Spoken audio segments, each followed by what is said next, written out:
Chers internautes, bonjour. Nous sommes aujourd'hui en compagnie de Bassam Tahan. Bonjour Bassam. Bonjour Raphaël du Cercle des volontaires qui ne cesse de s'agrandir. On essaye. Donc grâce à votre générosité, à votre participation, merci les internautes, c'est grâce aux citoyens que nous existons et c'est pour eux que nous existons également. Donc le sujet de notre entrevue aujourd'hui, c'est la Syrie et plus particulièrement la présence de la Russie en Syrie. La Russie est présente depuis un certain nombre d'années, on peut même dire de nombreuses années en Syrie, puisqu'ils ont une base navale à Tartos, en Syrie. Mais il y aurait donc des nouveaux mouvements alors de troupes, d'engins, de conseillers militaires, on ne sait pas trop bien. C'est assez flou, mais il y a plusieurs médias mainstream, mais également alternatifs, qui en ont parlé, qui ont fait état d'arrivée de nouveaux soldats, ou en tout cas que la Russie s'impliquerait plus en Syrie. Alors est-ce que tu pourrais nous en dire plus à ce sujet ? Alors, tu sais, ça me rappelle une question que Alexandre Minkowski, paix à son âme, ce grand professeur de médecine de la néonatalité, et qui était juif et pro-palestinien, je tiens à le souligner. Et je discutais avec lui, on était très liés d'amitié. Et il m'a dit, dis-moi quelque chose, Bassam, pourquoi l'OLP, tous ces mouvements de résistants palestiniens, se sont tournés vers la Russie pour avoir des armes et pas vers l'Occident? Peut-être qu'en prenant cette couleur un peu rouge d'extrémistes, de révolutionnaires presque bolcheviques, ils ont perdu l'appui de l'Occident et les armes. Je dis, mais écoutez, cher ami, c'est le problème non seulement de l'OLP, mais de tout le monde arabe avant-gardiste de l'époque. C'est-à-dire, quand Nasser a voulu s'armer, après Bandung, il a demandé à l'Est, aux pays de l'Est, n'est-ce pas, au bloc des pays de l'Est, qui lui a vendu les armes. Et après, c'était l'Union soviétique. Donc, c'est tout à fait normal, je dirais. Parce que comme la Syrie était sous mandat français, elle n'était pas en odeur de sainteté auprès de la France. Et la France, tout le monde le sait, a vendu des armes à Israël, après le mandat, et n'a jamais vendu d'armes à la Syrie, ou quand elle a voulu vendre des armes, c'était à des pays arabo-musulmans de droite et qui s'opposaient au nationalisme arabe. Voyez-vous ? Donc, pour reprendre, je vous dirais, les liens entre la Russie actuelle, à l'époque c'était l'Union soviétique, et la Syrie remontent à 1950. En 1971, d'accord, il y a eu la base de Tartus. C'était au temps de Hafez el-Assad. Et à l'époque, même les pays du Golfe arabe avaient béni l'arrivée de Hafez el-Assad au pouvoir parce qu'ils ont dit c'est un virage à droite et il nous a débarrassé des extrémistes de gauche qui étaient, bon, ça ne dit rien aux auditeurs français, Atassi, Zayen, Bachos, voilà les grands noms de l'époque qui étaient vraiment engagés avec l'Union soviétique. Vous voyez ? Le parti basse en Syrie date de quelle année ? Ah, c'est des années 40, il a à peu près 60 ans, un peu plus, voyez-vous. Alors, maintenant, ce qui se passe, quel est le jeu des Russes ? Parce que j'aime beaucoup le terme de jeu. Je vous ai dit, il y avait un jeu turc dans cette affaire de Daesh, double. Il y a un jeu double en Arabie Saoudite, au Qatar. Les Américains jouent également un jeu double. La Jordanie joue un jeu double. Et ce Daesh, finalement, a été créé avec la bénédiction des Américains et les dons des pays du Golfe, comme l'Arabie Saoudite, le Qatar, et parfois ce n'est pas étatique. Ce sont des individus qui, pour faire acte de pénitence, et oui, c'est surtout des princes particuliers kouétis ou émiratis, qui donnaient de l'argent, mais leur idée c'était de renverser Assad. Pourquoi Assad ? Parce qu'il est chiite. Et il déteste les chiites, il considère que l'Iran chiite est un grand ennemi, qui veut avoir une expansion, Et non seulement parce qu'il est chiite, parce qu'il est à la tête d'un pays laïque. Et ce sont les ennemis de la laïcité. Comme ils n'ont pas pu renverser Assad, vous voyez, hein, c'est là où ça se complique. Alors, vous dites que Assad, Assad père était chiite. La plupart des internautes avaient cru comprendre qu'il était alaouite, qui est une branche spécifique de l'islam, mais qui est rattaché au chiite, au schisme, ou alors... Oui, les alaouites, c'est une communauté qui appartient, hein, qui est parente des chiites, mais ce ne sont pas des duodécimains. C'est-à-dire, ils ne croient pas aux 12 imams. Maintenant, il y a, après cette ouverture vers l'Iran, il y a eu beaucoup de changements. Hein. Certains sont maintenant duodécimales, les autres non, ont gardé leur... Alors, moi, vous me dites, oui, mais ce n'est pas l'islam orthodoxe. Mais je vous dirais, tant mieux. Hein. Pourquoi voulez-vous que tout le monde soit musulman orthodoxe? Il en est de même pour n'importe quelle religion. C'est-à-dire la différence, la variété, c'est enrichissant. C'est tout, vous voyez. Mais moi, je crois que c'était surtout contre le bas laïque. Parce que ces pays-là, vous avez vu, jusqu'à maintenant, sont bien loin de la démocratie, de la laïcité. Alors, comme ils ont échoué dans cette guerre, ils n'ont pas réussi à renverser Assad, d'une part. Et d'autre part, comme Daesh et les islamistes ont eu un calife, donc ils ont cassé le carcan des pays du Golfe et ils se sont placés au-dessus du royaume saoudite, au-dessus de tous ces gens-là, parce que le calife est au-dessus, en principe, voyez-vous. Et ça explique cette haine aujourd'hui. Mais n'empêche, les rapports sont complexes et ne sont pas si simples. C'est un monstre créé par les Américains, et là, il faut dire que les Américains ont joué très fort. Ils ont détruit toute la région. C'est ce qu'ils voulaient. Moi, je ne crois pas à la bonne volonté, aux bonnes intentions de l'oncle Sam. Je ne pense pas. Vous voyez, au contraire, même le jeu d'Obama dans la région, après son discours à l'université du Caire, qu'il ne ferait pas la guerre aux pays musulmans, mais il a fait la guerre aux pays musulmans, mais d'une manière beaucoup plus puissante que en envoyant, par exemple, ses armées en Afghanistan ou ailleurs. C'est un nouveau Vietnam qui s'annonce dans cette région, comme je l'avais dit au début, et qui prend les couleurs, qui revêt les couleurs d'une vraie croisade. D'ailleurs, le terme de croisade a été repris par Jacques Millard, par beaucoup de gens. Ah, moi, j'en avais parlé dans l'émission de Tadei, Ce soir ou jamais.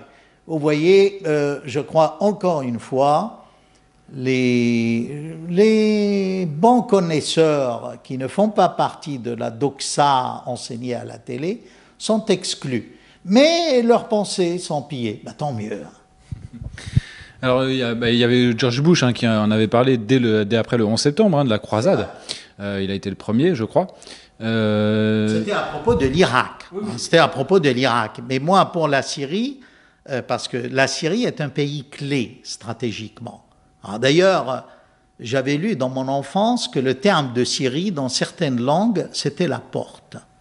Et c'est en fait la porte de tout un monde, de l'Asie, de l'histoire de l'humanité. Tout le monde sait que c'est le berceau, le bassin de l'Euphrate, la Mésopotamie, les trois religions, monothéistes comme par hasard. Vous voyez, toucher à la Syrie, c'est déstabiliser tout le monde arabo-musulman. Et justement, ce conflit a acquis une dimension internationale, vu sa position sur l'échiquier du Proche-Orient et de son histoire. N'oubliez pas que la Syrie a mené 4 guerres contre Israël et qu'elle a participé également à la libération du Koweït, du côté de la coalition occidentale, alors que maintenant les Koweïtis nous envoient des tueurs massacrer le peuple syrien.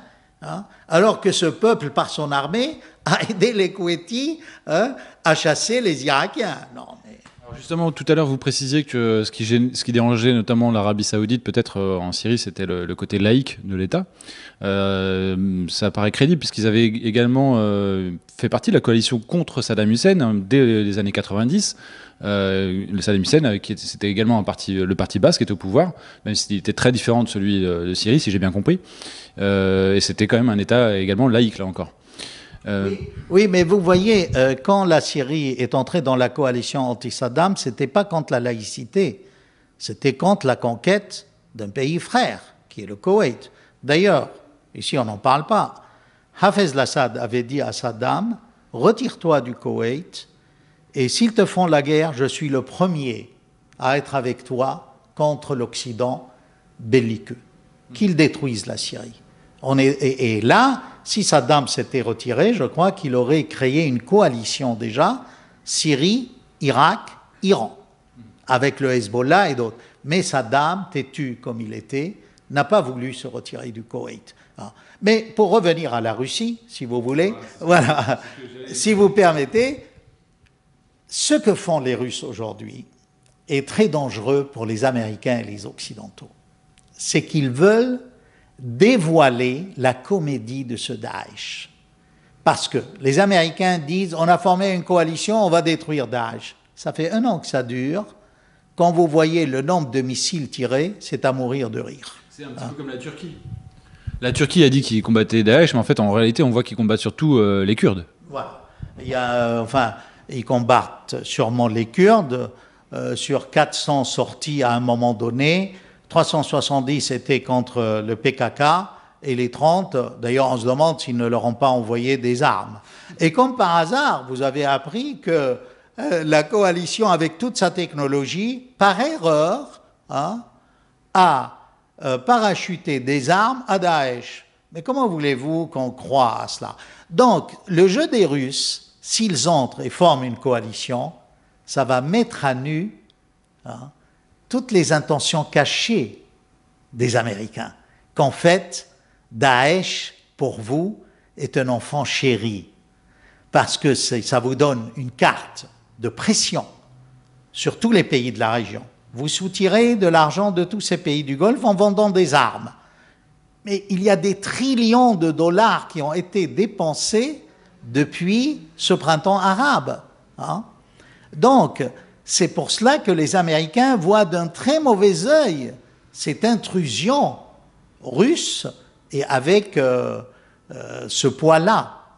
La comédie va s'arrêter. Parce que si les Russes attaquent vraiment Daesh avec l'armée syrienne et renforcent l'armée syrienne et leur donnent des armes nouvelles, et bien à ce moment-là, ça montrerait que les Américains étaient là un peu pour faire croire. Pour amuser la galerie, quoi. Exactement. Alors, donc du coup, là, parce qu'en Daesh, c'est environ, je sais pas, selon les estimations, je crois que c'est 30 000 hommes environ, peut-être un petit peu moins. Moi, je crois que c'est beaucoup plus que ça. Bon, on dit que c'est entre 30 à 4 000 hommes le maximum. Moi, je ne le pense pas. Vous voyez, je ne le pense pas. Maintenant, il est vrai que depuis que les Russes interviennent, que la Turquie est déstabilisée, que le camp occidental est au pied du mur. Ça explique la réaction française. Parce que bon, dites-nous pourquoi Daesh ne disparaît pas. Que faites-vous pendant 1 an avec toute cette coalition? Vous voyez? Mais je crois que malheureusement, les Occidentaux ont tendu un piège à l'Arabie Saoudite, comme ils l'ont fait pour Saddam. Ils ont laissé Saddam entrer au Koweït pour que l'Irak soit détruit et fasse faillite. C'est aussi dans l'intérêt d'Israël qu'aucun pays ne tienne debout. Ça rejoint les analyses de Roland Dumas avec ce qu'il a raconté dans sa rencontre des British à Londres juste avant le printemps arabe en Syrie. Donc, ce qu'ils sont en train de faire avec l'Arabie Saoudite, c'est pousser, comme ils ont poussé Saddam à occuper le Koweït, les pousser à occuper le Yémen. Et le Yémen, c'est une guerre d'usure qui va épuiser, saigner à blanc, vider le trésor public de l'Arabie Saoudite. Déjà, il y a un grand déficit. Et moi, je prédis la fin des Saouds au niveau financier dans quelques années. Déjà, il y a trop de dépenses dans cette guerre du Yémen et c'est un piège. Et en attendant, les bombes qui sont larguées sur Sanaa, sur Mareb et ailleurs, c'est l'Arabie saoudite qui les paye. Et là, permettez-moi, vous savez, j'ai toujours anticipé avec vous, parce que le cercle des volontaires, l'idée du cercle me plaît beaucoup, hein, parce que c'est pas qu'on tourne en rond, non. Il faut avoir un raisonnement logique et boucler la boucle. L'Égypte est intervenue. Elle a refusé d'intervenir au Yémen par des forces terrestres. On apprend aujourd'hui un grand scandale, que le débarquement à Aden, c'était un navire américain qui l'a fait. Sous, drapeau, comment on dit, bannière, pavillon émirati et autres de là. Mais, une bonne nouvelle pour l'Égypte. On a découvert un champ de gaz en face du delta et en face de toute la côte méditerranéenne. Dans les eaux égyptiennes. Dans les eaux égyptiennes. C'est une des plus grandes réserves de gaz au monde. Donc, j'espère que d'ici 5 ans, l'Égypte pourra avoir une certaine indépendance économique et financière vis-à-vis des donateurs du Golfe et avoir une politique. D'ailleurs, pour revenir à la Russie, je ne dirais pas que tout est dans tout et réciproquement, hein, comme on nous disait en classe de terminale, mais la Russie, là, fait un rapprochement entre Assad et Sisi, et sur le terrain, bon, il n'y a pas de canaux vraiment officiels, mais officieux. Sisi, aujourd'hui, soutient Bachar el-Assad parce que tous les deux sont dans la même tranchée contre l'État islamique. L'État islamique commet des attentats, mais d'une manière quotidienne, que ce soit au Sinaï ou au plein centre du Caire, voyez-vous. Donc on ne peut plus ignorer ce rapprochement fait par les Russes entre l'Égypte et la Russie. Et puis, ces perspectives économiques intéressantes qu'a l'Égypte avec la découverte des champs de pétrole. Vous voyez ? Alors les champs de gaz. De gaz. Alors ça fait écho aussi à la République panarabe des années 60 ou 50, dont peu de gens se souviennent, hein, qui était un seul pays avec l'Égypte et la Syrie à l'intérieur. En 1958, et qui a été rompu en 1961. C'était surtout les années de sécheresse, enfin il y a plusieurs raisons. Mais entre autres, le réchauffement climatique de l'époque, c'est psychologique, il n'y a pas eu de pluie. Et la pluviométrie joue beaucoup dans la géopolitique et l'économie. Alors pour revenir donc à la Russie, qu'est-ce qui a changé ? Parce qu'ils avaient déjà donc ils avaient déjà une base navale, il y avait déjà des conseillers militaires russes déjà présents sur le sol syrien. Qu'est-ce qui a changé ces dernières semaines ? Pourquoi est-ce que les gens semblent découvrir que la Russie est présente, ou alors qu'elle est en train d'augmenter sa force, sa présence militaire sur le terrain syrien ? Alors évidemment, j'ai parlé de la base militaire de Tartous de 71, mais déjà dans la guerre de 67, tous les avions syriens étaient soviétiques. Hein. C'était des MiG-17 pour l'entraînement, 19 et 21. Après, on a eu le MiG-23, là on en est, je crois, au MiG-31, enfin ça a évolué. Donc la présence russe en Syrie n'est pas que militaire. Ce sont les Russes qui ont construit le barrage sur l'Euphrate, qui a donné un bond économique extraordinaire à la Syrie au niveau de la production de l'énergie et pour élargir, n'est-ce pas, l'agriculture. C'est très important. Il faut rappeler aussi qu'au début de la crise, la Russie a dû rapatrier à peu près 100 000 foyers mixtes.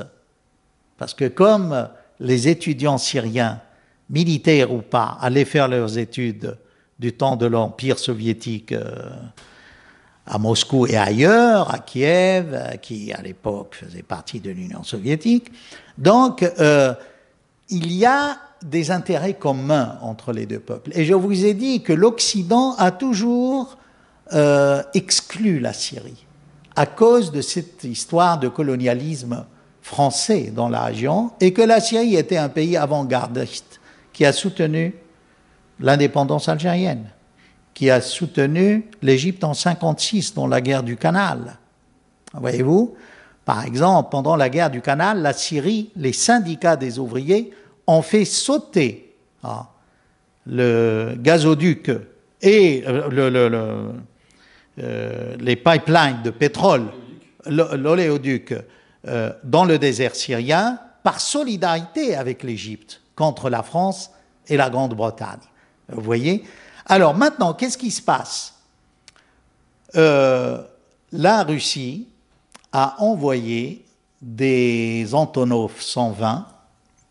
Vous savez, un Antonov 120, ça peut contenir dans son ventre, je dirais, son cargo, des S-300, qui sont des missiles énormes. C'est des batteries qui abattent n'importe quel avion américain, français. Et alors, on ne sait pas. Alors, vous savez, il y avait un contrat entre la Russie et la Syrie concernant les S-300. Alors, on dit que la Russie a dit « je ne les livre plus avec ». Mais maintenant que les choses évoluent, on se demande si l'intervention russe contre les Américains pour démasquer le jeu américain avec Daesh n'a pas autorisé plus ou moins les Russes à envoyer des S-300. C'est-à-dire, et permettez-moi là de faire une grande parenthèse sur la politique française. Quand le président Hollande a dit qu'il fallait neutraliser Bachar el-Assad, neutraliser dans ce contexte a deux sens. Soit le mettre de côté, l'ignorer, le boycotter, le snobber, tout ce que vous voulez, soit le liquider physiquement. Alors vous me dites, oui, mais bon, est-ce que des gens ont compris que franchement la France allait liquider Assad? Vous savez, moi j'ai écouté certains médias officiels, ils ont évoqué ce sens surtout. Et n'oubliez pas, j'ai parlé de 56. C'était les socialistes au pouvoir. Et ils avaient programmé de liquider, de neutraliser Nasser. Mais ça n'a pas marché. Il y a eu un problème de communication.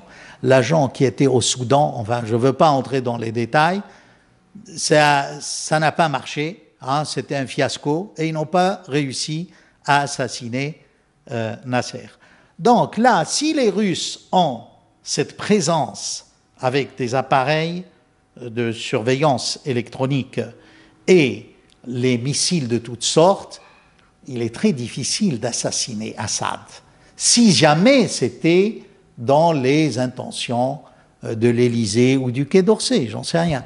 Oui, on ne peut pas exclure que ça le soit, vu que le président d'avant, même s'il était de droite, il avait une politique étrangère qui se rapprochait, Sarkozy avait une politique étrangère qui se rapprochait beaucoup de celle de Hollande finalement. Et c'est pendant la guerre de la France contre la Libye que Kadhafi a été tué dans des circonstances pour le moins assez obscures. Donc la France n'a clairement pas protégé Kadhafi, on pourrait même affirmer qu'elle l'a laissé assassiner. Je crois, enfin pour abonder dans votre sens, certains disent que, enfin, la caravane, disons, de Kadhafi a été bombardée par des avions français. Donc ils savaient très bien que Kadhafi était là-dedans. Et certains poussent à dire que c'était une volonté de la politique française de liquider Kadhafi pour X raisons. Et là, je ne serai pas bavard. Alors concernant plutôt Bachar el-Assad, on a quand même entendu le ministre des Affaires étrangères Laurent Fabius décréter que Assad ne méritait pas de vivre. Donc s'il ne mérite pas de vivre, clairement le désir de l'assassiner n'est pas loin derrière. Oui, si vous voulez, si on fait on recoupe ça avec ce qu'a dit le président de la République, qu'il faut le neutraliser d'une part, d'autre part, au début de cette crise syrienne, le Conseil national syrien, certains porte-parole disaient que mais c'est tout simple, pourquoi vous compliquez les choses? Il suffit d'envoyer un avion et de bombarder le palais d'Assad et puis l'affaire est close. Je l'ai entendu de mes propres oreilles, ça à la... Vous voyez? D'ailleurs, parlant de la coalition, vous avez vu que la coalition aujourd'hui, enfin ce n'est plus le Conseil national syrien, plus personne n'en parle, mais même la coalition a du plomb dans l'aile. Et là, permettez-moi de faire une mise au point sérieuse. Parce que vous voyez, dans une vidéo, je crois, avec vous, avec vos amis, j'ai dit que la France était l'allié objectif du djihadisme. Je me réexplique. Vous savez, la majorité des présidents qui se sont succédés à la tête, que ce soit du Conseil national syrien, que ce soit de la coalition, que ce soit les représentants de cette coalition en France ou ailleurs, se sont exprimés d'une manière on ne peut plus franche qu'ils soutenaient les djihadistes en Syrie. Alors je vous cite, j'ai pas peur, Georges Sabra, le chrétien communiste soi-disant, président de la coalition, l'a dit ouvertement, que lui soutenait les groupes islamistes en Syrie, ce sont ses frères. C'est, vous savez, la surenchère des minoritaires dans ces pays-là. On veut être plus royaliste que le roi. Que moi, chrétien, communiste, bon, je dis ça avec sympathie, c'est pas par ironie. Oui, nous sommes très proches des musulmans et allez-y, c'est le même combat. Oui, mais non, où va-t-on? Là, c'est pas une tolérance vis-à-vis des musulmans, c'est de la criminalité, c'est de s'associer à des criminels. Il a dit, Muaz al-Khatib, un des premiers au congrès de Marrakech, a critiqué l'Occident. Pourquoi ils avaient classé les groupes islamistes de rebelles syriens sur la liste des terroristes? Il l'a dit haut et fort à Marrakech. Il a démissionné. Puis il s'en est repenti. Après, dans des Twitter que vous pouvez revoir en arabe. Bien. On continue la liste. Mais c'est incroyable. Le représentant de cette coalition en France n'a pas tenu ses propos en français. Mais il se trouve que j'entends l'arabe. Et je l'ai entendu sur une chaîne arabe tenir les mêmes propos. Quand Nusra faisait du même boulot, du bon boulot, on se demande qui a copié qui. Est-ce que c'est Fabius ou le représentant? Vous voyez, c'est quand même, il faut, à mon avis, encore une fois, je m'adresse au président de la République française, pour qui j'ai beaucoup de respect. Je vous en prie, Excellence, il faudrait tirer ça au clair, honnête. Vous ne pouvez pas soutenir une coalition qui appelle à s'unifier, qui a appelé, du moins jusqu'à récemment, à faire front commun avec Daesh, Al-Nusra et les groupes islamistes en Syrie. Alors, peut-être qu'ils ne le disent pas en français, mais il y a des traducteurs en France. Je vous en prie, Monsieur le Président, cette coalition doit être revue. La reconnaissance de la coalition, il faut revoir l'attitude française, sinon on n'est plus crédible. On va combattre Daesh et il y a des représentants de la coalition qui louent Daesh sur les ondes en arabe. Non, c'est pas possible ça. J'ai une question. J'ai du mal à comprendre pourquoi vous dites que vous avez de l'estime vis-à-vis de François Hollande, dans le sens où la France livrait des armes aux rebelles, ça c'était officiel, mais elle livrait des armes, je ne sais pas si elle livre encore, aujourd'hui, je ne sais pas si elle livre encore des rebelles, mais il y a encore 2-3 mois, de mes sources militaires françaises, elle livrait encore des armes aux rebelles, sachant qu'on savait très bien que ces armes se retrouvaient, in fine, aux mains de combattants pour Daesh. Je vais m'expliquer, si vous voulez, ça c'est un peu... Oui, non, mais vous avez entièrement raison. D'ailleurs, le président a reconnu qu'il avait livré des armes, alors qu'au début, il avait dit que non. Et moi, j'ai fait l'objet d'une critique dans Le Monde, que comme quoi M. Tahan avait ses propres renseignements. Ben oui, désolé, comment on appelle là, les grands reporters. Je suis peut-être plus renseigné que vous sur la Syrie, et revoyez vos copies, parce que j'ai beaucoup d'amis, je suis d'origine syrienne, j'enseigne la géopolitique. D'ailleurs, parmi les journalistes grands reporters, j'ai vu qu'il y avait des élèves que j'ai eus, bon, pas longtemps, sinon ils ne seraient pas aussi... Bon.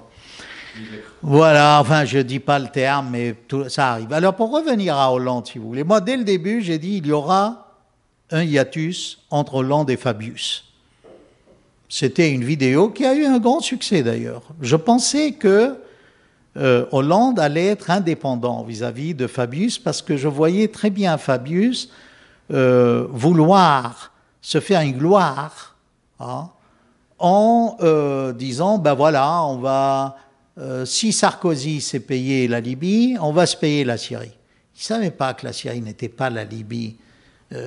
La Syrie a des ramifications ethnico-religieuses, politiques, dans tout le monde arabo-musulman. On ne peut pas, tandis que le pauvre Kadhafi, son problème, c'est qu'il était isolé, quoi. Voyez-vous, et bon, bref.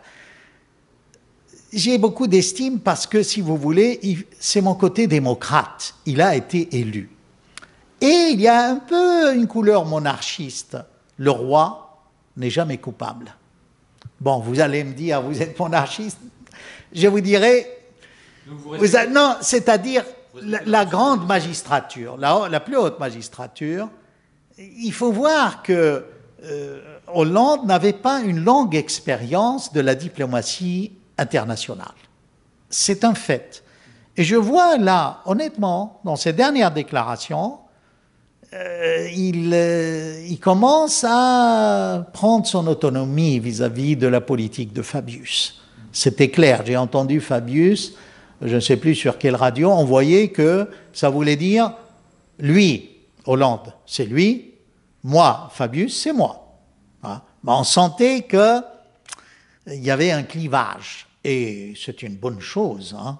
Alors je comprends que dans la logique socialiste, on garde Fabius, c'est bon, il est apparemment malade, je lui souhaite un bon rétablissement, il n'y a pas de raison, je vous dirais, en passant, on a eu les mêmes profs, hein. Roger Fayol, qui était son grand ami, a été mon patron de thèse par hasard à l'école normale. Enfin, je ne veux pas entrer dans des détails de vie personnelle, mais il faut être humain.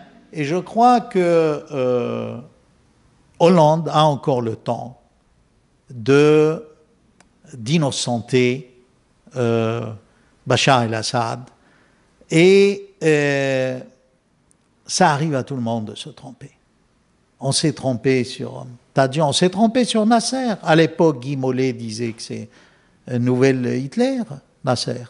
Alors que maintenant, quand on lit ça, si la France a perdu tout le Moyen-Orient, la francophonie, qui était si brillante en Égypte, au Liban, Amin Maalouf, ce grand écrivain, hein, c'est un fruit de la francophonie. Et j'en passe, l'immigré de Brisbane, de l'auteur libanais, Chédid, c'est des francophones d'Égypte, libanais, immigrés, Omar Sherif et toute sa famille, mais c'est des francophones. Hein. On a perdu tout ça à cause de la bêtise de deux polytechniciens en 1956 qui ont monté ce scénario, qui ont fait intervenir Israël contre l'Égypte, alors que c'était des avions français qui bombardaient. Les techniciens, c'est qui, pardon ? Je les connais, j'ai oublié leur nom, mais c'était eux qui avaient l'idée géniale de dire, bon, on va attaquer le canal, dire qu'il y a un problème entre Israël et l'Égypte, et alors qu'en fait, tout le monde savait que c'était la France qui attaquait. Et là, encore une fois, revenons aux armes.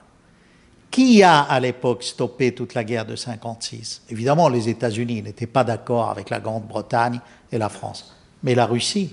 Parce que quand la Russie a menacé par le nucléaire, souvenez-vous, en 1956, nous ne disposions pas en France de la bombe. Enfin, vous voyez, moi, quand je parle, je ne peux pas m'isoler de tout le contexte historique de cette région. L'avenir des relations franco-arabe est lié à toute cette histoire. Hein, c'est pas pour rien que après la Première Guerre mondiale, la Deuxième Guerre mondiale, les États-Unis sont devenus cette puissance qu'on connaît aujourd'hui parce qu'ils ont vendu des armes, ils sont intervenus. Hein. Il faut savoir bien lire l'histoire. Il ne faut pas maintenant une Troisième Guerre mondiale pour que l'Europe, et c'est là où c'est important, les États-Unis poussent l'Europe à entrer en conflit et en guerre directe avec la Russie en Ukraine. Vous savez qu'Obama a dit que la première crainte du monde menace, c'est l'Ebola. La deuxième, c'est la Russie en Ukraine. Et la troisième, c'est Daesh. Là, la Russie rétablit la balance en leur disant assez de comédie. Daesh, c'est un danger pour la Russie, pour l'Europe, pour les Américains, et moi je vais intervenir. Alors, si vous voulez vous y frotter, j'envoie un sous-marin nucléaire, le plus grand de l'histoire humaine, qui contient 200 ogives nucléaires, dont certains sont intercontinentaux, transcontinentaux. Et ce grand sous-marin va mouiller dans les eaux en face de l'attaquer. Et c'est pour cela que les Américains croient que non seulement les Russes vont avoir leur base navale à Tartus, mais il y aurait peut-être une nouvelle base d'espionnage, de reconnaissance et aérienne à l'attaquer. Et comme par hasard, c'est dans le pays alawite, entre guillemets, la côte syrienne, où viennent se réfugier les sunnites modérés. Personne n'a touché à un cheveu d'un sunnite dans toute cette région. Si vraiment les alaouites détestaient les sunnites, comme on veut nous le faire croire dans des raccourcis et des simplifications de médias bidons, de soi-disant éditorialistes, je ne citerai pas des noms, alors il faudrait qu'il y ait des problèmes sur cette côte syrienne, alors qu'ils ont reçu près de 2 millions de réfugiés d'Alep, de Damas, du nord de la Syrie, de Deir ez-Zor et autres. Aujourd'hui, la majorité des Alépins, musulmans comme chrétiens, se retrouvent à Tartus à l'attaquer entre les deux villes, sur la côte. Raison de plus peut-être pour qu'il y ait une base aérienne, pour défendre ces minorités. La Russie a défendu dans le temps les chrétiens orthodoxes. Et la France était censée, depuis François Ier, défendre les autres minorités chrétiennes. Malheureusement, qui c'est qui les défend? C'est la Russie, et pas la France. Alors, une base aérienne à l'attaquer, c'est une possibilité, effectivement. Ça peut prendre, j'imagine, plusieurs mois pour être construit, une base, quoique les premiers éléments peuvent être amenés très rapidement. C'est déjà fait. Vous voyez qu'en Occident, on est mal renseigné. Les pistes de l'aéroport de Latakia ont été agrandies depuis des mois. Pour pouvoir accueillir les transporteurs. Voilà, et pour faire la base aérienne. Maintenant, ce qui inquiète Israël, vous avez vu que Netanyahou s'est dépêché il y a 2 jours d'aller à Moscou, parce que si vraiment il y a une base aérienne russe dans la région, je crains pour les avions israéliens, pour nos Rafales, ça la fout mal. Si un Rafale venait s'y frotter dans l'espace de l'attaquer et qu'il est abattu par un S-300, voilà. Alors maintenant, pourquoi la France intervient aujourd'hui? Je dirais que c'est une bonne chose. Peut-être qu'il y a, j'ai parlé de cette indépendance du président Hollande aujourd'hui, face à la ligne que défendait Fabius. C'est clair. Maintenant, est-ce qu'il y a un risque de bombarder Assad? De toute manière, les Russes vont y remédier, si c'est le cas. Le message est très clair. Et là, si vous voulez, c'est un grand coup de maître de diplomatie et de stratégie de la part de Poutine. Que voilà, je suis là. Vous voulez me bombarder? Allez-y. Et alors, les Américains ne savent plus quoi faire. Alors, comment ils ont présenté la chose? Ils ont dit... Mais vous comprenez, s'il y a une base aérienne et s'il y a une présence russe dans l'espace aérien syrien, il se peut qu'il y ait des problèmes entre les avions de la coalition et les avions syriens ou russes. Je ne sais pas. Voyez-vous? C'est assez hypocrite dans le sens où, de toute façon, quand la coalition bombardait Daesh dans l'espace aérien syrien, ils se retrouvaient bien dans le même espace aérien que les avions syriens de Bachar al-Assad. Donc il y avait déjà une situation qui était peu claire, avec des gens qui ne sont pas alliés, mais qui ne sont pas ennemis non plus. Oui, mais vous savez, l'histoire de Russes qui sont là pour défendre la Syrie, ça a existé dans l'histoire contemporaine. À un moment donné, la Syrie, par un problème de brouillage, avait perdu pratiquement tous ses avions, la majorité. Et il y a eu toute une base russe, enfin à l'époque soviétique, qui s'est installée. Et là, je me réfère aux déclarations de l'ex-général, enfin plus maréchal soviétique, dans un long entretien à Russie aujourd'hui. Hein, il avait dit qu'ils étaient des centaines et ils étaient prêts à, si Israël attaquait, à carrément utiliser les armes les plus redoutables. Je vous renvoie, j'ai oublié le nom, vous savez, mais, et d'ailleurs, à la fin, c'était Tlas, le général Tlas, qui avait proposé à ce général russe, à la fin, il voulait partir, que c'est pas. Je lui dis, mais non, vous pouvez rester. Ah, il lui dit, mais vous comprenez, nous, on est ici tous célibataires. Et alors, il paraît que Tlas lui a dit, il n'y a aucun problème, on va pouvoir... enfin, je dis ça pour la petite histoire. Donc, une base russe... et puis, après tout, franchement, hein, pourquoi tout ce tollé, tout ce vacarme sur une base en Syrie? Il y a une base américaine au Qatar, une base aux Émirats, une base au Koweït, d'accord? Tout autour de l'Iran, de toute façon. Il y a des bases. Alors, et je ne vois pas pourquoi la Syrie, pays souverain, n'autoriserait pas un allié. D'ailleurs, il y a un accord de défense commune qui expirait en 2000. C'était signé en 80. Bon, ça a expiré en 2000. Depuis 2000, vous savez, je n'ai pas en tête, il y a eu d'autres accords. Mais il y a eu vraiment un accord de défense commune. C'est suite à la guerre du Liban que Hafez al-Assad avait signé avec les soviétiques de l'époque, avant l'effondrement de l'Union soviétique. D'accord. Donc, ce que les gens, enfin, ce que les dirigeants occidentaux ou certains dirigeants occidentaux craignent peut-être, c'est que les Russes luttent efficacement contre Daesh, ce que eux-mêmes ne semblent pas faire. Exactement. Alors, juste pour revenir à la Russie, donc ils annoncent une conférence fin septembre, le 28 septembre, je crois, pour créer une véritable coalition qui lutterait véritablement cette fois-ci contre Daesh. Vous voyez, il faut comprendre les Russes, parce que souvenez-vous de l'affaire du théâtre à Moscou. Souvenez-vous, en Tchétchénie, toute la guerre de Tchétchénie. D'ailleurs, à propos des Tchétchènes, vous savez, quand le tsar russe avait persécuté les Tchétchènes musulmans, vous savez où ils ont trouvé refuge? En Syrie. Moi, enfant, je savais que tous ceux qui travaillaient dans les boulangeries, les meilleures boulangeries, étaient tchétchènes. De familles tchétchènes issues déjà depuis 2 siècles, installées en Syrie, suite aux persécutions de la Russie tsarienne. Voyez-vous? Donc, ça c'est pour vous dire tout le mal que j'ai en voyant ces réfugiés. Alors que la Syrie a intégré les réfugiés du génocide des Arméniens, les réfugiés de l'invasion irakienne, les réfugiés de la guerre de 1948 des Palestiniens. Il y a eu des ministres palestiniens en Syrie, des recteurs.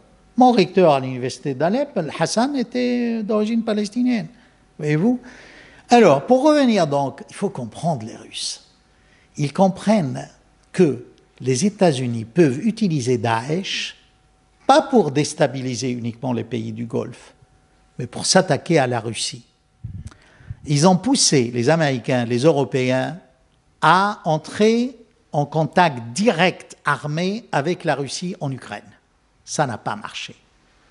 Merkel veille sur le grain, elle veut résoudre le problème de l'Ukraine économiquement et non pas militairement. Ceci dit, Fabius était prêt à s'engager, parce que le va-t-en-guerre aujourd'hui, c'est plus Fabius que notre président Hollande, à mon sens.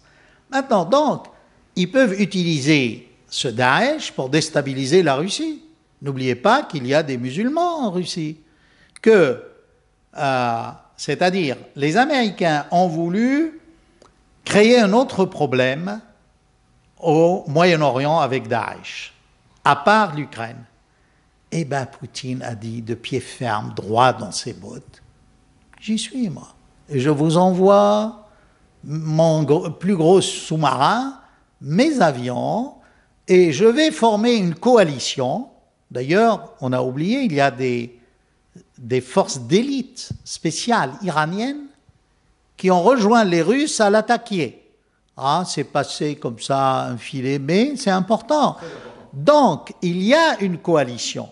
Et s'il peut entraîner les pays du BRICS dans sa coalition, de quoi Obama, Hollande et toute l'Europe va avoir l'air que face à une Russie puissante et qui veut vraiment venir à l'aide à ce moment-là, non seulement d'un allié contestable ou non, mais de la paix dans le monde, de ce danger djihadiste qui menace toute l'Europe. D'ailleurs, je vous dirais, j'aime beaucoup qu'on reçoive les réfugiés.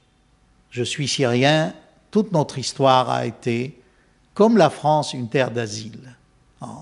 D'ailleurs, ça se voit dans les types physiques syriens. Tout le monde est passé par là, a été intégré, et c'est ce qui fait la richesse de la Syrie. Voyez-vous? Donc, ce qui est important, c'est que il faut faire attention, parce que maintenant que les Daeshis, ou ceux de l'État islamique, ou d'autres groupes, voient que le coup de bâton arrive, ils fuient. Et maintenant que la Turquie, parce que là, dans les camps de réfugiés en Turquie, il y a des familles, les femmes et les enfants, des combattants islamistes. Et ils sont sur des terres historiquement syriennes. Et il y a 2 millions. Et il y a le problème arménien, le problème kurde. Qui vous dit que tout ce ruban frontalier syro-turc ne va pas être l'embryon d'un nouvel État si jamais la Turquie venait à éclater, et elle n'est pas loin d'un éclatement, vu la politique nulle, raciste, ségrégationniste d'Erdogan, qui brade tout pour être réélu. Combien même il serait réélu, le problème reste entier en Turquie, entre les Kurdes, le problème du génocide des Arméniens. Antioche, la capitale de la Syrie antique, cédée par la France à la Turquie en 1938. Elle n'était pas dans les accords du début. Voyez-vous, il y a trop de... Si on parle de crimes, de criminels de guerre, il faudrait un jour parler de tous les crimes de la France dans son histoire contemporaine vis-à-vis du Proche-Orient et des peuples du Proche-Orient. Alors, donc on vient d'évoquer la conférence à la fin du mois, donc initiée par les Russes. Il y a eu des réactions françaises qui ne réagissent pas directement à la présence russe, mais on a entendu Le Drian déclarer aujourd'hui que la France allait frapper donc, les centres de formation de combattants étrangers de Daesh. Et en début de semaine, on a également entendu le même Le Drian dire à Léa Salamé que Daesh était l'ennemi de la France et que Assad c'était l'ennemi de son propre peuple. Donc là, il ne s'agit pas de Fabius, il ne s'agit pas d'Hollande, mais il s'agit du ministre de la Défense d'Hollande. Qu'est-ce que ces deux déclarations vous inspirent? Alors, je crois que ça va dans le sens que j'ai démontré tout à l'heure, que Le Drian soutient la politique du président. Il y a un virage, c'est net. D'ailleurs, même dans les médias, c'est timide. Le jour où ce sera plus timide, c'est le jour où je serai invité. Mais tant que je ne suis pas invité, c'est que...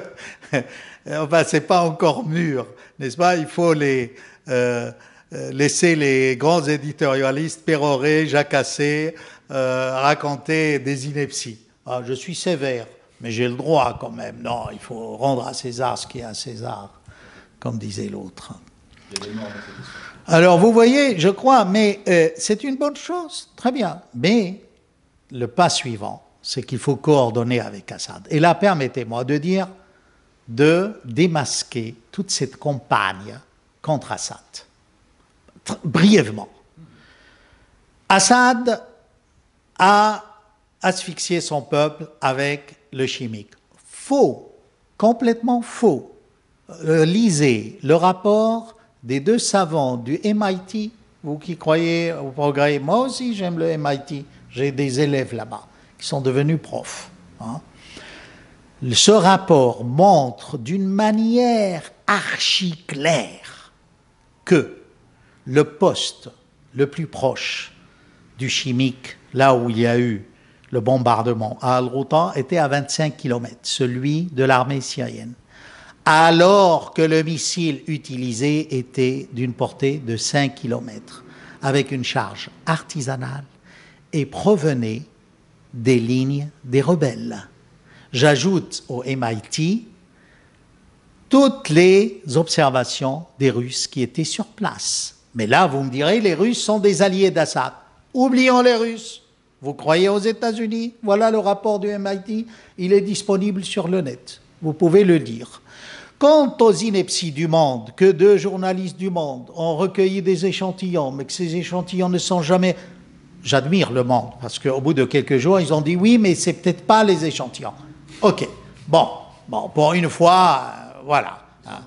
Voilà, parce que... Voilà. Alors qu'on avait dit, je terminerai sur le chimique, on a des choses sûres. La représentante de l'ONU a dit qu'il y avait du chimique à Khan al-Assal au sud d'Alep, pas à Al-Ghouta. Mais qu'on lui avait demandé de ne pas dire qui avait lancé ça, mais de dire si oui ou non il y avait du chimique. Et l'Ibrahimi, qui était le délégué, l'envoyé pour les négociations, a confirmé cette information qu'on leur a demandé de savoir s'il y avait ou non du chimique, mais de ne pas déterminer le responsable qui a lancé ce chimique. Qu'est-ce que vous voulez de plus clair? Voilà sur le chimique. Sur le chlore, qui a été utilisé dans le Nord, on est sûr que les usines de chlore qui appartenaient à la famille Sabag à Alep ont été les premières vandalisées et occupées par les islamistes, et c'est depuis que le chlore est apparu. J'ajoute à cela que quand certains policiers turcs qui n'étaient pas au courant des plans d'Erdogan, leur premier ministre de l'époque, ont saisi 2 islamistes avec du chimique, la presse l'a dit, et puis Erdogan a cherché à l'étouffer l'affaire. Suite à cela, les Américains maintenant disent qu'ils savaient très bien que non seulement Daesh, mais Al-Nusra avait toute la technique pour faire des bombes chimiques artisanales. Voilà pour le chimique. Maintenant, les barils que utilise Assad. Je peux vous dire, moi qui viens d'Alep, en perpétuel contact avec mes parents et mes amis, ces barils sont lancés souvent sur des écoles ou des bureaux publics qui ont été transformés par les groupes islamistes en dépôts de missiles, d'armes. Alors vous me direz, et les enfants qui meurent? Il arrive, mais c'est plus de l'ordre des dommages collatéraux. Et là, dites-moi, pourquoi les États-Unis auraient le droit d'avoir des dommages collatéraux qu'on regrette en Afghanistan et ailleurs, et au Yémen et en Irak, et l'armée syrienne, non? Je m'incline devant l'armée syrienne, qui pendant 5 ans a perdu près de 50 à 60 000 hommes, qui tient toujours debout. Je ne veux pas établir des parallèles avec d'autres armées de la région qui ont fui devant 400 hommes en laissant des armes pour 2 milliards ou 3 milliards. Non. Arrêtez de traiter Assad de boucher de son peuple. Ça ne convainc personne. Les gens qui fuient, ils fuient les bombardements des islamistes. Ils fuient un État invivable. Ils ne fuient pas Bachar el-Assad. Je suis désolé. J'ai des critiques à formuler vis-à-vis de Bachar el-Assad. Et si je le rencontre un jour, je lui dirai ça face à face. Parce que je suis convaincu que c'est un démocrate. Sinon, il n'aurait pas formulé une nouvelle constitution, de nouvelles élections, voyez-vous. Arrêtez cette campagne contre Assad, le bourreau de... Mais tout le monde, j'ai entendu récemment sur les chaînes, comme un disque rayé, mais personne ne parle d'informations précises, que ce soit sur le chimique, sur les écoles transformées en dépôts d'armes, sur les islamistes, comment ils ont pillé toutes les pharmacies, tout au début de la crise, comment ils coupent l'eau. Tous les jours, Alep, les quartiers loyalistes au gouvernement loyaliste sont bombardés depuis 4 ans. Personne n'en parle. Il suffit qu'un missile, qu'il y ait un dommage collatéral pour que le monde entier s'émeuve. Et que, voyez-vous, Assad a bombardé. Le même jour, il y avait plus de morts dans les quartiers à Alep par les bombes qu'ils appellent les bombes d'enfer. Ils attachent une bonbonne d'oxygène ou de gaz sur un obus et ils le balancent. Ils détruisent un immeuble entier. Des églises, des mosquées, des cliniques, et on continue à dire oui, Assad n'est pas un enfant de cœur. Ça, c'est pour se dédouaner. Parce qu'ils ont créé une telle image de ce personnage. Pour moi, c'est un grand homme d'État. Je crois que si Assad, franchement, gouvernait un autre pays, ce serait un super grand pays. Comment il a pu résister pendant 5 ans contre toutes ces forces barbares, soutenues par la CIA, par les services secrets français, britanniques, par je ne sais qui. Il est là, et je crois que son peuple l'aime. Et pour moi, c'est un grand homme d'État, et ce n'est pas le bourreau de son peuple, et je suis responsable de ce que je dis. Et ceux qui ont appelé à faire des frappes, une intervention étrangère, ce sont des traîtres. J'espère qu'un jour, ils seront jugés, qu'ils soient ministres, reconnus par les faux amis de la Syrie, ou pas. Ils ont déjà été condamnés par l'histoire. L'histoire ne pardonne pas. Alors, avant qu'on conclue cet entretien, je rappellerai, pour abonder un peu sur ce que vous venez de dire, que d'après certains chiffres, y compris ceux de la CIA, Bachar al-Assad serait soutenu par environ 70% de sa population, ce qui devrait laisser des présidents comme Hollande plutôt rêveurs, parce que lui, il jouit d'une cote de popularité bien moindre, et pourtant il n'est pas inquiété, Hollande, je veux dire par une intervention armée étrangère. Assad également, on dit que c'est un obstacle à la démocratie, ce qui paraît assez incompréhensible pour ceux qui connaissent bien le dossier syrien, puisque justement le mandat d'Assad, c'était un mandat où il a mené un certain nombre de réformes qui allaient vers plus de démocratie en Syrie. C'était un des pays peut-être les plus démocratiques de la région. Même s'il n'y avait pas encore d'élection, mais pour la fonction présidentielle, mais il a organisé des législatives, les premières du pays récemment. Et donc, il y a une histoire aussi qui est assez peu connue des internautes, je la rappelle très brièvement, c'est que Bachar al-Assad ne devait pas succéder à son père, Hafez al-Assad. Ça devait être son grand frère, qui était un général de l'armée, donc qui avait fait une formation pour succéder à son père, qui devait lui succéder, mais qui est mort dans un accident de voiture à Damas. Et donc lui, le frère cadet, qui avait fait des études de médecine, donc rien à voir avec l'ambition du pouvoir ou de dominer ou de diriger, et il s'est retrouvé donc à succéder à son père. Un dernier mot peut-être sur le rôle des médias quand même, qui ont quand même pendant des années qui ont pris comme source principale l'OSDH, qui encore aujourd'hui répète l'OSDH, donc qui est l'organisme à Londres qui est tout sauf sérieux en termes de chiffres, qui est même très orienté, très anti-Assad et très pro-rebelle, et pro-islamiste on va dire, donc on entend en permanence ce chiffre là dans les médias de 240 000 morts qui sont en plus, 60% des morts sont imputés à Assad. C'est comme si c'était lui qui avait déclaré la guerre au groupe djihadiste et non pas l'inverse. Les médias notamment français. Alors pour l'OSDH, moi je me suis exprimé tout au début en disant que c'était vraiment ridicule que les médias français, mais ils faisaient partie du complot, si vous voulez. Alors il répétait ce qu'il disait, mais il s'est planté je ne sais combien de fois. Par exemple sur le chimique, moi j'ai écouté. Au début, il a dit qu'il y avait 350 morts par le chimique. Après, il a dit, et ça c'est sûr, après on a entendu parler de 1500. C'était du n'importe quoi. On voyait que, d'ailleurs, toute cette histoire de Ghouta, si vous revenez aux déclarations de l'OSDH, c'était complètement erroné. Mais je passe, c'est pareil pour les massacres. On découvre... Il vous dit qu'il y a eu tant... D'ailleurs, une fois, j'ai vu à la télé, quelqu'un le contredit. Elle lui a dit, mais non, on a vérifié, Reuters disait autre chose. Il dit, non, moi je connais mieux que Reuters. Bon, tout le monde sait que c'est un instrument. Ceci dit, c'est aussi l'erreur de la Syrie de n'avoir pas, n'est-ce pas, un appareil médiatique puissant. Mais il faut dire qu'il y avait tellement de gens contre ce pays qu'ils font ce qu'ils peuvent. Moi, je les excuse, vous voyez, mais c'est vrai qu'il y a beaucoup de choses erronées qui courent dans les médias. Vous vous souvenez de cette histoire de vague blanche qu'ils avaient organisée en France, des petites vidéos prises en Syrie. Ils ont fait appel à des célébrités, entre autres Monseigneur Gaillot, pour pas... Alors que tous ces gens-là célèbres pour qui j'ai beaucoup d'estime, mais ils ont été dupes. On les a utilisés. Quand on écoute la vidéo en arabe, c'était des insultes contre Assad, et quand vous les écoutez, c'était tout à fait autre chose. Vous voyez, un détournement. Comme s'il n'y avait pas assez d'arabisants en France.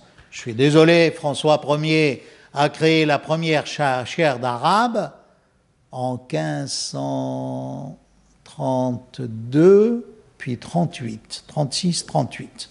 Donc vous voyez, vous n'allez pas nous dire qu'en France, il n'y a pas de bons arabisants pour bien déchiffrer les vidéos arabes. D'ailleurs, je conseillerais aux services spéciaux d'embaucher plus d'arabisants, parce que là, ils accusent quelques faiblesses, à mon sens. Il ferait mieux d'écouter Alain Chouet, leur ex-directeur. Mais alors, justement, puisque je parle toujours des médias, vous-même, vous avez connu une période de vide au niveau de l'invitation dans les médias type iTélé et compagnie, France 24 et compagnie. C'est-à-dire qu'à partir du tout début du conflit syrien, alors que vous étiez régulièrement invité auparavant comme consultant, là, vous n'étiez plus invité pendant une période de 2 ans. Et maintenant, vous commencez à nouveau, peut-être timidement, je ne sais pas, à être invité à la télé. Est-ce que vous sentez qu'il y a un changement quand même, c'est ce que vous disiez, qu'il a commencé à y avoir un changement au niveau des médias par rapport à la couverture du conflit syrien?